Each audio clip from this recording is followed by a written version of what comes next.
Welcome to the latest episode of Rio Meets. I'm Ferdinand, and this is where you get the chance to see the biggest names in football speaking about the game and discussing their lives in a way that you've never ever heard them before. I've already had some massive interviews lately. After enjoying this one, make sure you go back, search for the ones I've done before with Cristiano and David Beckham. In this episode, I'm talking to Mr. Virgil van Dijk, a fellow centre-back. Not from the same era, obviously. He's a little bit younger, better looking than me. Hair never out of place, never sweat on his head at all. A Rolls-Royce, the updated version. A man who's won everything there is to win domestically for Liverpool. Mr. Virgil van Dijk.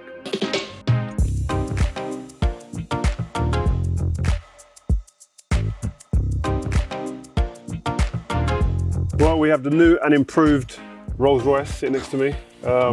The man that purrs on the halfway line, waiting for races, waiting to outmuscle, outstrength, outpace everyone.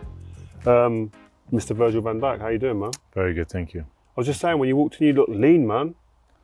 Yeah, no, listen, I feel fit. I am fit.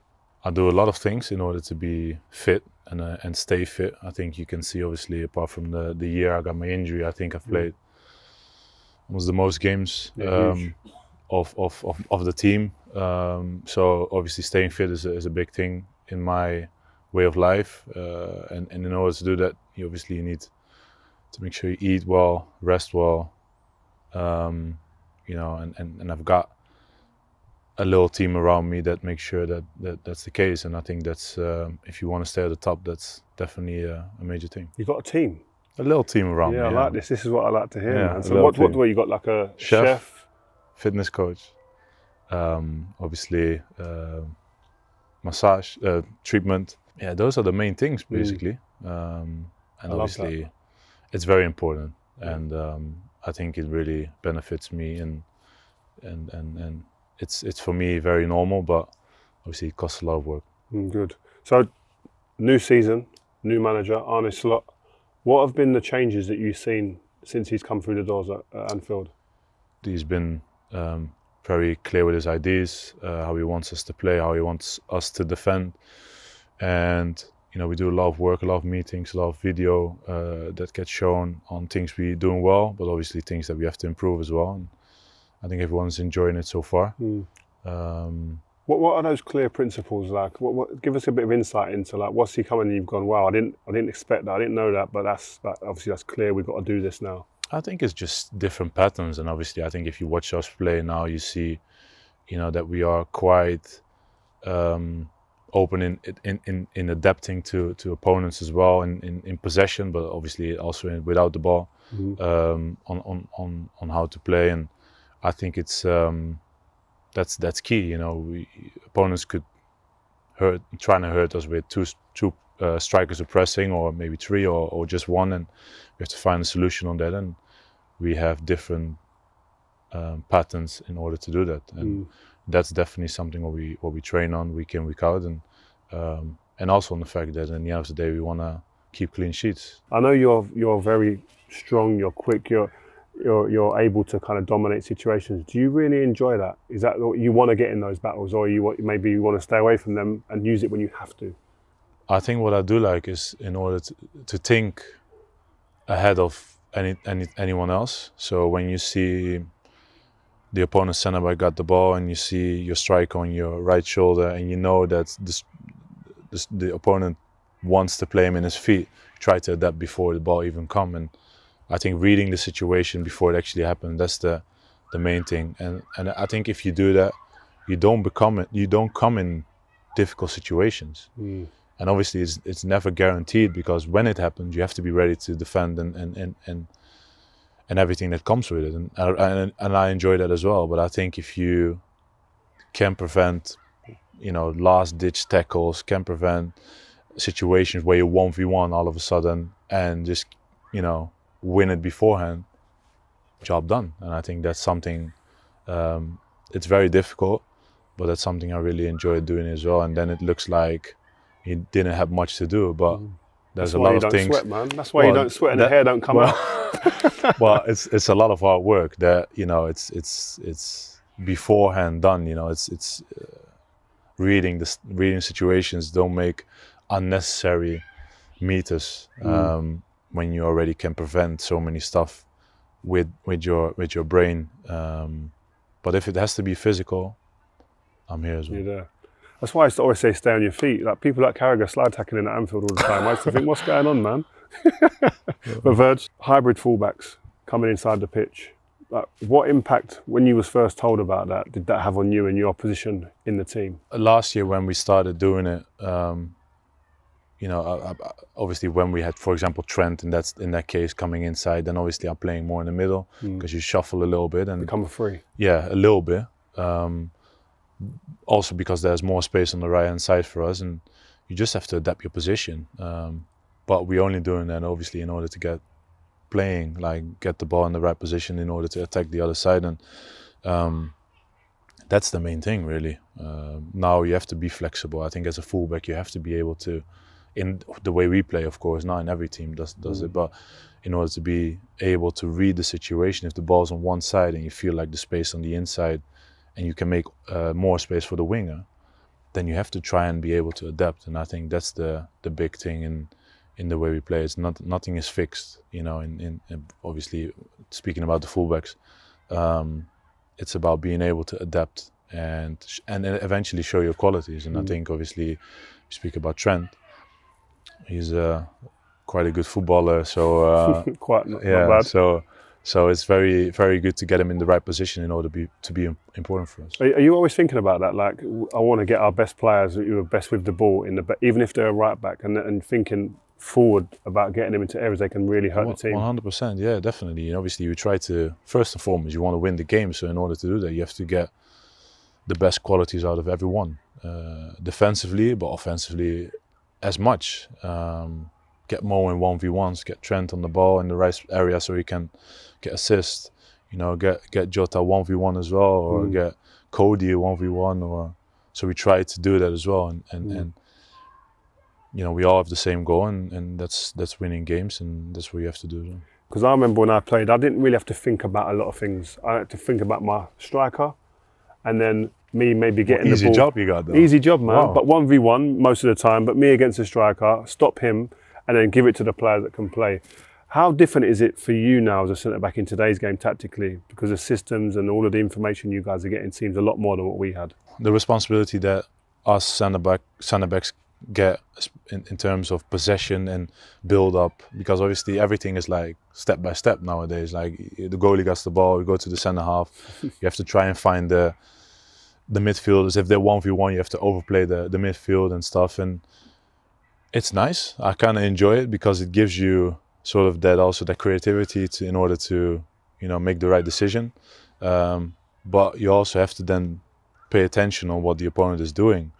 Obviously, the first half against Ipswich, for example, they came guns blazing, 1v1, took all the risks that that they could take, and we obviously worked a lot on, you know, playing out and stuff beforehand. So we were a little bit too fixated on that in that case. And obviously, when we came a bit more direct, obviously we heard them immediately, and things like that are small tweaks that you have to see on the pitch and have to discuss and obviously then show it as well. And I think, you know, is that where you come in as the leader in a team sometimes, or is it open for maybe Trent to say that? Or I think everyone has to take that responsibility, but obviously, like for us in the back, it's a little bit more visual. You know, like we actually see what's happening. If I get the ball and strikers coming and I see the three midfielders all men marked, and that means there is obviously at a certain point 1v1 up front, and then you have to adapt. The big diagonal one then. Yeah, right. If someone is free there, then he can get it on his chest and go 1v1s, and obviously that's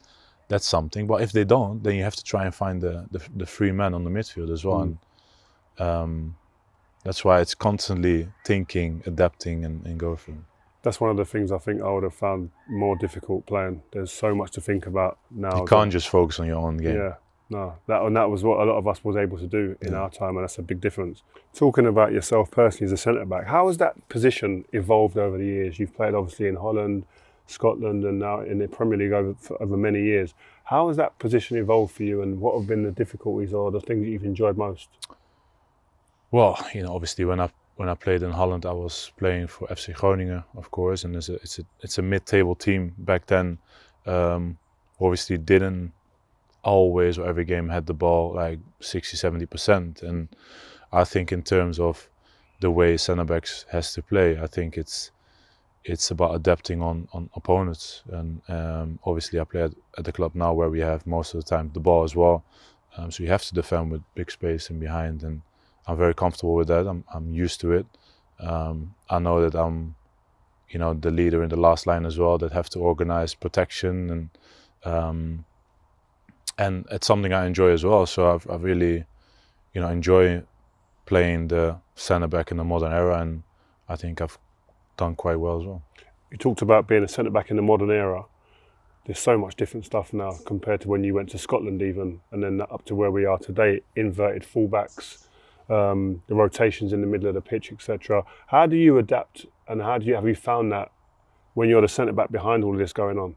It's about making sure your organisation when we're attacking is in the best way possible. I think if you have that in order, because in the end of the day when we have the ball, you know, it's not a big risk if you 1v1 or if you have big space in behind. We have to make sure that if you lose it, you're in the right position in order to prevent whatever could happen. And I think that's something I really enjoy, and also something we train on very, very much obviously over the years, but now especially in the off season and pre-season and during the season now as well, that everyone has to sprint back as quickly as possible, and in order to help, you know, us as defenders. Do you find it easier now as a defender with the way that things are set up tactically for you as a team?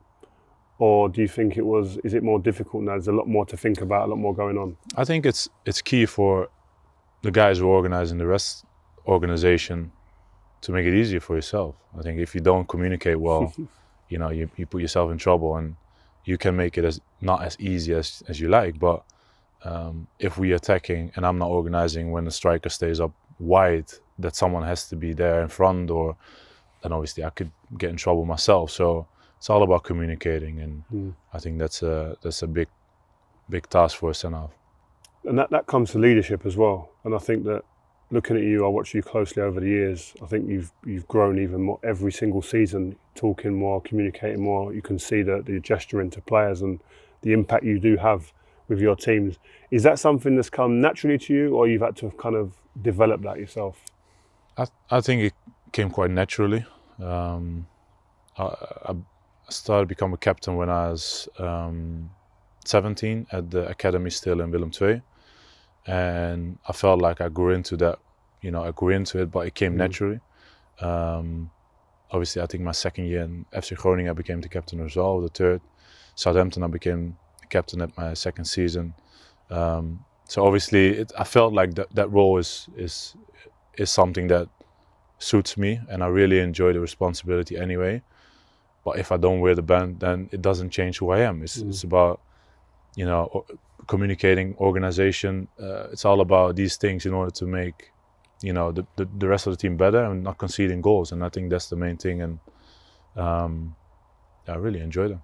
There's a lot of young people out there who'll be going, "Oh, are you born a leader, or do you have to develop as one?" What's your take on that? You have to do what's comfortable for yourself first and foremost. If you don't feel comfortable with talking in, you know, big groups or being the one that have to be vocal all the time, then, you know, don't. But I could only say it only helps you and the rest of the team to do that. And you know, leading is not only about shouting or talking, it's also leading by example, and I think that's what it all starts with anyway.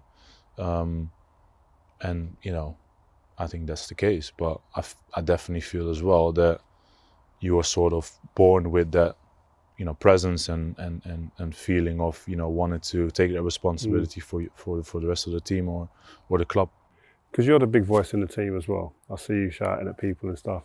Are there ever moments when you end up having arguments in the team? Because I always look at it, because it's a little bit more that everyone's aware of the cameras now. But back when because you will then light it up, bring it up and say, "Look at them shouting." No, it's good. But that's good for the game. Listen, I think it's whatever's right for the team now at the moment. Well, exactly, and I think, you know, that shouting will happen. You know, and I feel like everyone should be able to, if they see that something not right, should be able to tell it in a respectful way. But if it's shouting in a respectful way, that's just the case, because nowadays obviously you can't really hear each other if you play at Anfield. So, you know, it's very important to be able to then take it in, accept it, and do something with it. And if you're not happy with it, then obviously you can discuss it, but do it without 500 cameras in the stadium. You have to understand tactically, especially what your team needs to be able to talk. Because I used to think when I was younger, I couldn't talk as much if I didn't understand what the manager requires us as a team tactically. So I think that's important, and that's where you need the clarity from the manager, so it filters down to you guys as a team.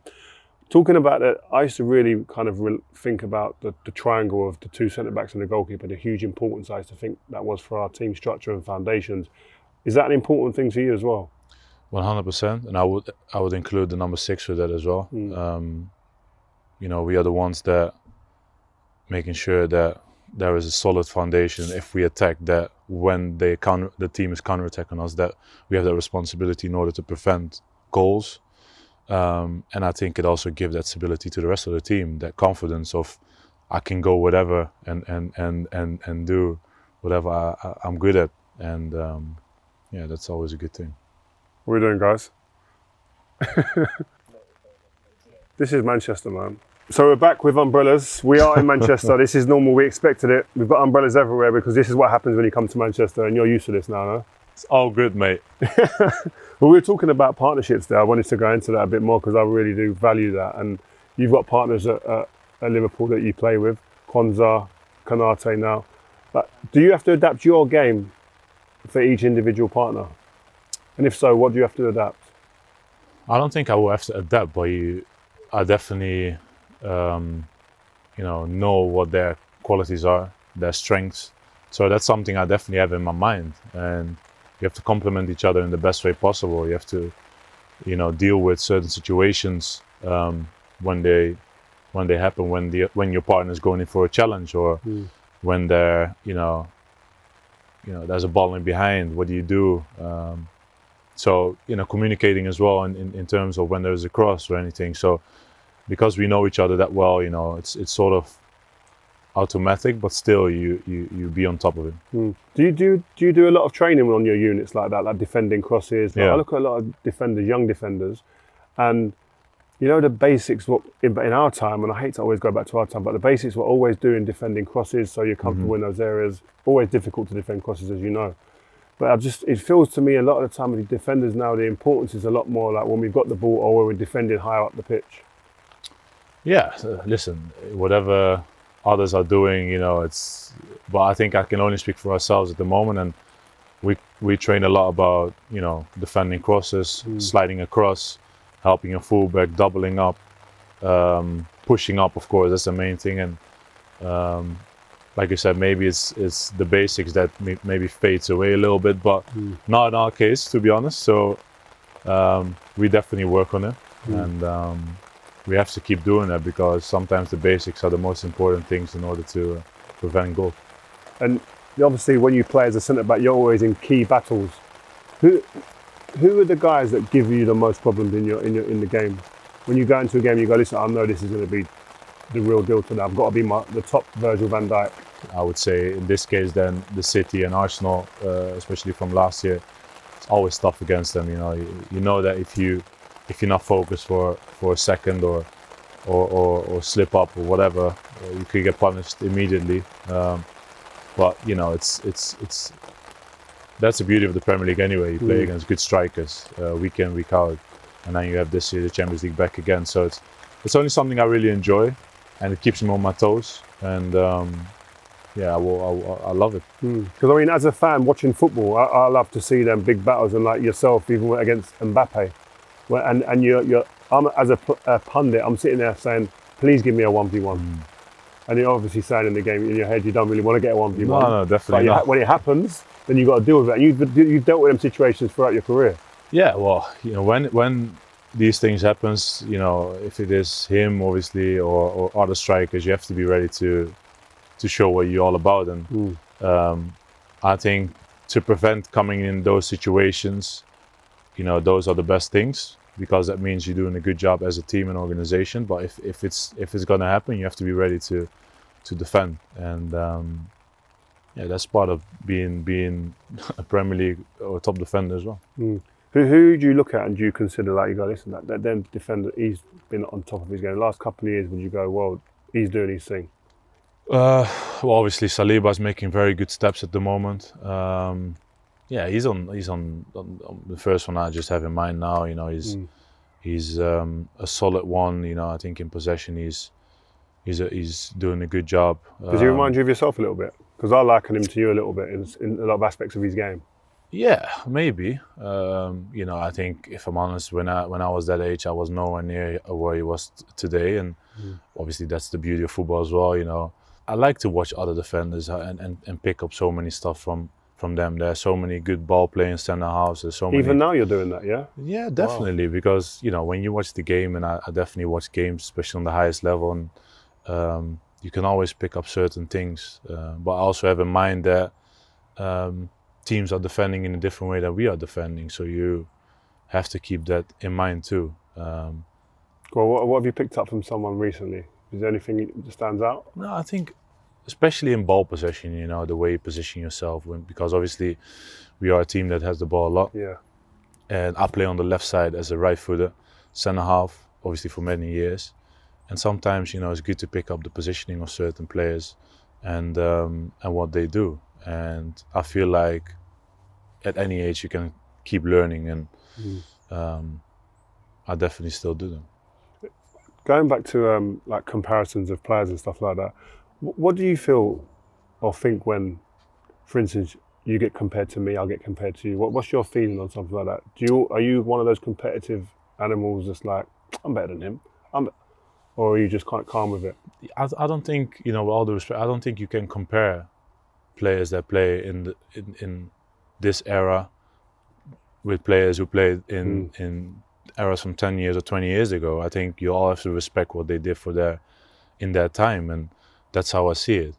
I respect what you did in your time. I respect what Cannavaro, Maldini did in their times, and I've only got respect because, you know, there's no point to compare because you have no idea. You know, you didn't play in this era against the strikers I've played. I didn't play again in the era, the strikers and the way football has been played in that era, and you just have to, in my eyes, respect what has been done on the highest level and what you and I, in this case, have meant for centre backs out there today. I would love to have seen you in our era. Do you know, I would love to have seen you playing against the guys that we played against, just for, because I think your profile will be able to deal with it. I think so as well. Do you know what I mean? See, I knew the competitive energy was there. I love it. I think it would be fun, but you never know. Maybe I'll be bullied all the time. I don't think so, but you never know. Yeah. And it's playing up front against two all the time. That's it, on 1v1 all the time. And there's differences now to then. But I always also think, in respect of this era, the demands on a centre back are huge. I was never asked to get the ball more than all the players on the pitch. You get the ball more than arguably anyone on the pitch a lot of the time you play. I never had those pressures. So it's very, very different pressures and demands. That's why I think you should not compare different eras. You should just respect what you guys have been doing in your era. You had your difficulties, good things, and we have our difficulties and good things at the moment as well. And just respect what you see, and that's my job how I to compare. See it. My job is to compare. I know. You guys keep doing that. That's something we have no influence on, of course. But do you guys listen to what we say, the pundits? I know, because I remember when I played, pundits got on my nerves. I've got to be honest. I think it's getting rid of Just beware, it could be back any minute. Just getting rid of the bodies there because they were in Manchester and the sun's out now, so T-shirts are out, etc. But where was I there? Pundits. I was talking about pundits. Do we get on your nerves? Be honest, man, because, and I won't take anything to heart, but pundits used to get on my nerves, man.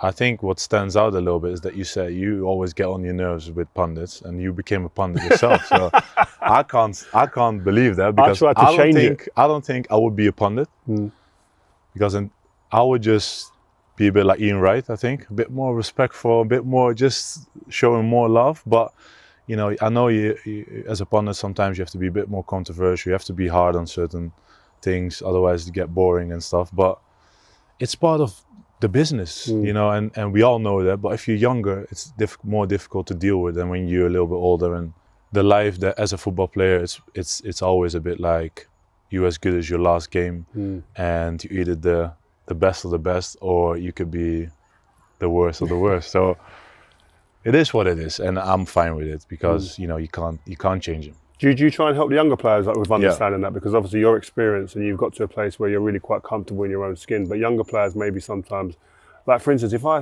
criticise a player, and this is me personally, I try to criticise a situation or analyse a situation. If I have to be critical, then I will. But I always try to maintain that I don't go beyond that line of lacking respect or being personal.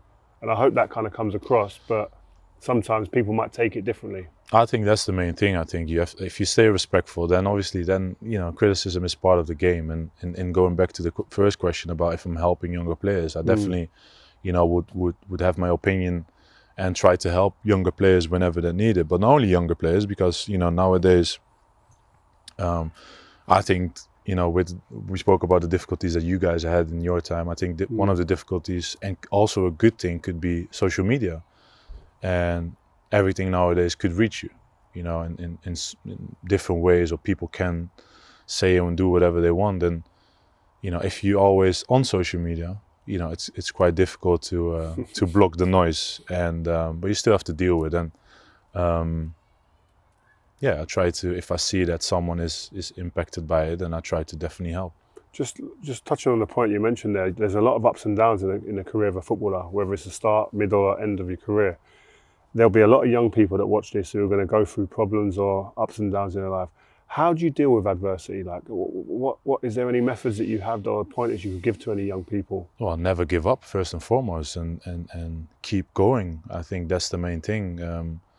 There will be difficult times, and not everyone will have a smooth career. Like if you go back to Cristiano Ronaldo or like Lionel Messi, you know, they're making their debuts when they are 16, 17 and stay at the top up until now. You know, it's no injuries, man. Well, exactly. That's just, you know, special, and everyone has their own way to get to the top. And I think if you really want to go for it, you have to never give up, keep going, keep enjoying, keep also the right people around you. I think that's a big thing as well. And so my wife has been a major person in that sense, and obviously then, you know, no, well, it is. We have to. It is. It's my second half, and you know, and but my mom, you know, I can go on, and I don't have much friends, like very close friends. But the people that are with me today, you know, they are very important in order to keep me who I am, and make sure the values of life are as important. How important is family? Because I actually put a lot on family in terms of shaping me as a young person to be able to go into a career and become the person that I am. How important has that been in your life? Because the way you talk about your family there, it points me straight to that. Very important. I think the most important thing. You know, and obviously my mom has been, you know, very important in that sense. And when obviously I moved up north and got to know my wife now, you know, she has been, you know, my second half, and always been there and support me in the good and bad days. And because there has been plenty of bad days and injuries and stuff and tough moments in during the season, and she had to then be there and pick me up again and motivate me again. And at the end of the day as well, I'm a father, and that's life. You know, I'm a football player, but I'm going home, and then I'm Papa Virgil. And, Papa Virgil. And that's the most important thing in life. And that's what I really realize as well, because what I do is the best job, hobby, passion in the world, in my opinion. But nothing is forever in this sense, and what will be forever is that I'm the father of 4 kids and a husband, and something that will be there and forever, and that's what I'm really proud of. Did you think about how you motivate them? I think that's one of the biggest questions or conversations that we have in our house, about motivating our young kids who have got more than we had when we were growing up.